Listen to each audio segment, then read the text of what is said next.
Welcome to the Bentley Going Digital in Energy series.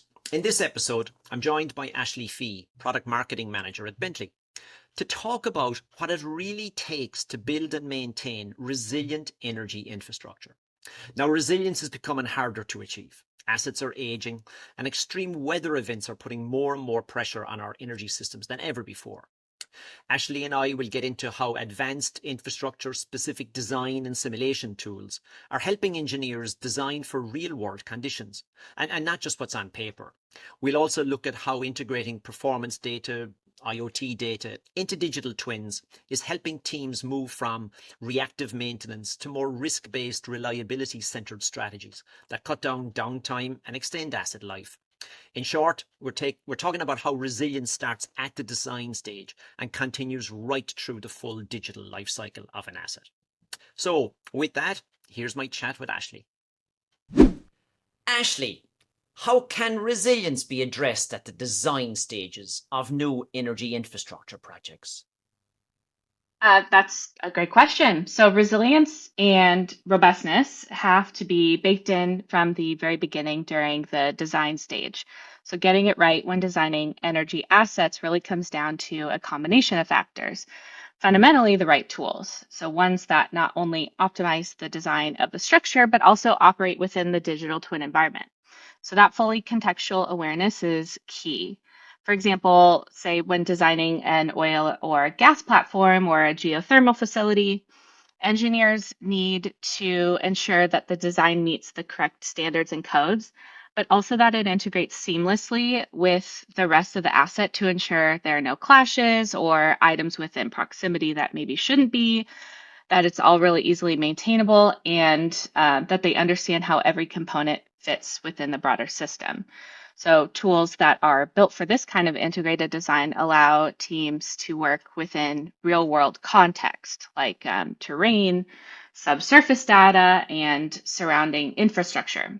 So, resilience isn't just theoretical, it's practical and grounded in the environment that the asset will operate in. So, secondly, realistic simulation is super critical for designing structures to handle extreme conditions. So, it's not enough to just model a structure in isolation. Engineers need to simulate how it behaves under the full range of forces it might encounter.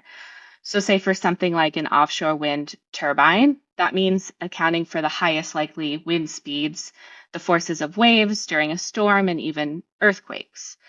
So, to go another step further, engineers can account for catastrophic events and nonlinear stresses such as impacts, blasts, and extreme heat. So, only this level of full realistic simulation can optimize the turbine for strength, weight, and cost. But it's also about designing within the natural environment. So, by bringing together digital representation of the terrain and landscape, the subsurface conditions, and the asset itself, engineers can design with full awareness of geological and environmental factors that might impact structural integrity. So that's especially important in super complex or harsh environments.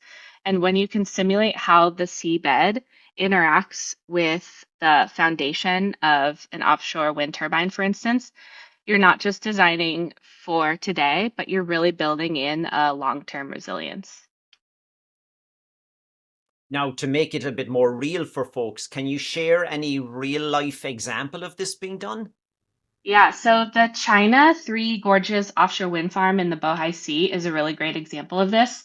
So the Shanghai Investigation Design and Research Institute needed to develop a 300 megawatt site with 72 turbines, but this project came with pretty significant challenges. So, first, the seabed was highly irregular and uneven, and also that particular region in China, experiences really intense seasonal ice flows in the winter months. And those could have potentially damaged the wind turbine foundations. So, in order to overcome this, the engineers had to really think outside the box, and part of their approach was using realistic simulation and 3D modeling tools. So with that, they analyzed the terrain. They identified soil conditions that could handle the turbine loads. They predicted structural performance and ultimately optimized the foundation design. So one of the most innovative outcomes from this project, it's so cool. They developed anti-ice cones, which flare out from where the turbine meets the water. So this type of design provides a much thicker surface area, which deflects ice more effectively than, say, a traditional design with a narrower surface. But the cool thing is that all of this was done within a connected digital twin environment, allowing the engineering team to resolve over 80 design clashes and automate structural joint modeling. So this resulted in a really resilient and robust wind farm design that not only withstands environmental extremes, but it delivers significant efficiency gains. They were able to save 500 resource days and over 7 million US dollars, which is a really powerful example of how simulation and digital collaboration can transform infrastructure delivery. Now, that's a great example of someone using this, but I suppose some people would say a lot of energy infrastructure has been around for a while. Mhm. How about existing assets that are already in operation? Yeah, so there are really two parts to this. First is understanding the current state of the asset, and second is really taking proactive steps to keep it reliable and in service. So, regular manual inspection is, of course, the traditional way of understanding the current state of an asset, but it's really time consuming, expensive, and sometimes risky, especially for remote or really hard to reach sites like offshore wind farms or solar plants on rugged terrain. And by the time an issue is spotted, it's already a bigger problem. So that's where the infrastructure digital twins come in. They provide a much faster, safer, and more complete view of what's going on. So by integrating reality data like scans or photos and layering real-time sensor data, engineers can monitor things like structural fatigue or wear and tear without needing to send someone on site. So this is a really big game changer for reducing site visits, cutting costs, and improving overall safety. And what's really powerful is that these digital twins don't just show us what's happening now, they can also connect back to the original design data. So engineers can compare the current state to the as designed state and really get a full picture of how the asset is performing over time. So when action is needed, like a retrofit or an upgrade, engineers can use that same data to quickly understand what's required and move fast with the right design tools. So that really means that they experience less downtime and more resilience in future operations. And on top of that, insight driven data performance management is really key. So, with the right digital tools, engineers can apply risk based and reliability centered processes and even use AI to predict failures. They can also optimize inspection schedules and reduce unplanned outages. So, feeding all of that into digital twins gives everyone from the engineers to the decision makers a clear view of asset health, and it helps us stay ahead of potential issues. So ultimately, it's really about being proactive and not reactive to keeping the aging assets reliable and in service. And do you have any examples you can share with us with folks that have done this? Sure. So let's talk about asset lifecycle management because it's a great way to explain how we can keep existing assets resilient and operational. So a great story on this front is from OQ Upstream in Oman. So they were responsible for almost all of the country's gas transportation network. So for them, reliability was absolutely critical.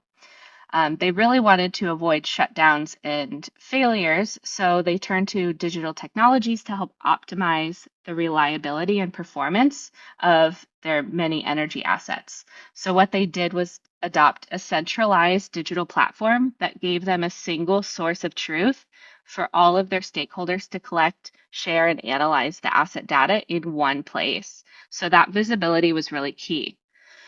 They're able to automate a lot of manual processes like asset data workflows, inspections, and reporting. So it not only saved them time, but helped them catch issues even earlier. And as a result of that, they reduced functional failures by 50% and improved asset reliability by more than 25%, and which that's a huge impact. So it's really a great example of how reality capture and lifecycle management they're not just buzzwords. They're practical tools that help organizations stay ahead of problems, extend asset longevity, and keep operations running smoothly. Now, if folks want to find out more about this, where should they go? So we have a whole host of additional information on our website, bentley.com. And we have a big, robust section on energy production. You just go to the site and click on industries, and you'll be able to read more about it. You can also search for Bentley Systems Energy on YouTube or LinkedIn, and that'll give you more resources and other useful background info. Hey, good stuff. Thank you very Yeah. much. So, as Ashley highlighted, building resilience into your energy infrastructure isn't just a design choice, it's a necessity. With assets aging and extreme weather becoming the norm, you have to ensure reliability starts long before construction begins. And that means using advanced purpose-built design and simulation tools that reflect the real-world environment, above, on, and below the ground, to model out how assets will perform under stress. And once those assets are in service, connecting performance data, IoT data into infrastructure digital twins enables smarter risk-based maintenance, helping teams prevent downtime, stay compliant, and extend asset life. In short, it's about designing and operating with resilience in mind from day one, because when you see the full picture, you can make much better decisions for the long term. So a big thanks to Ashley for taking the time to share all her experiences and insights. In the series, you'll have seen in our earlier conversations with Sharon and Gavin, these all build on each other. From the foundations of infrastructure digital twins to data-centric collaboration, and how those are driving technologies to really change how we do operations. Together they tell a powerful story of digital transformation across the energy production sector. Now, if you'd like to learn more, feel free to reach out to any of us. Visit bentley.com, or you can connect with your local Bentley team. And Bentley have a large presence on LinkedIn and on YouTube, so you can find a lot more information and case studies there. Anyway, thank you for watching. Until the next time.